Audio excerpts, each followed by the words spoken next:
What's up mga idol? Calvin Abueva 1 million na multa, suspended na sa Game 3.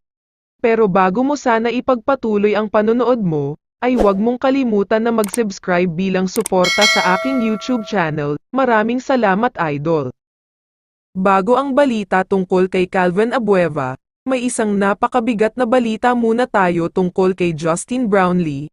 Dahil naglabas ng balita ang mga legit na source at sinasabing nandito na sa Pilipinas si Brownlee. Sinundo nga siya ng bagong Gilas manager na si Richard Del Rosario. Ayon kay Brownlee ay sobrang excited na daw talaga siya sa magiging laban nila sa katapusan ng February, at sobrang masaya daw siya na nakabalik na siya dito sa Pilipinas.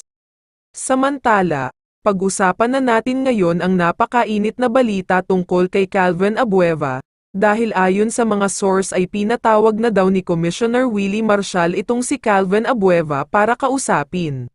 Kumalat kasi sa social media ang nangyaring pagsugod ni Calvin at ng asawa niya sa dugout ng San Miguel Beermen, isang bagay ito na hindi daw dapat ginagawa ng isang player, dahil may sariling dugout naman daw kasi ang Magnolia. Ayon naman mismo sa asawa ni Mo Tautua, baliw daw itong si Calvin Abueva at nasisiraan na daw ito ng bait. Dahil pabalik daw ng SMB dugout ang asawa ni Tautua pero inabangan daw siya mismo ni Calvin Abueva. Ang mas masaklap pa dito, nakatayo lang daw si Abueva sa may harap ng restroom sabay pang ising-isi, patawa-tawa at tila nang aasar pa daw ito. Hindi na nga daw siya pinansin ni Mrs. Tautua pero lumapit pa rin sa harap niya mismo. Hindi lang yan ang kinasangkutan ni Abueva dahil may isang mas malala pa dyan. Ito nga ay matapos niyang asarin ang kapansanan ni Coach George Gallant, kaya naman ang PWD community dito sa Pilipinas ay may apela sa PBA. May ginawa ng action ang PBA dito at pinagmulta na nga ng 100,000 pesos si Abueva dito. Ito nga ay matapos niyang gawin ang hindi magandang gesture sa harap pa mismo ng kamera. Hindi daw talaga dapat niya ginawa ito.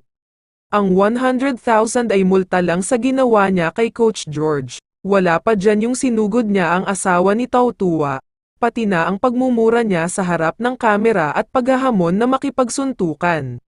Kaya naman ayon sa source, bilang disciplinary action ay San Mig Corporation na mismo ang magpapataw ng 1-game suspension sa kanya, at may karagdagang 500k to 1 million na multa. Mabigat talaga ito kaya sana ay mag-learn na si Abueva ng lesson. Kaya naman kung ikaw ang tatanungin idol, ano ang masasabi mo sa mga multa para kay Abueva? I-comment mo naman ang sagot mo sa tanong na ito. So dito na nagtatapos ang video na ito. Maraming salamat sa pagsuporta at panonood mga idol. Ingat at bye-bye.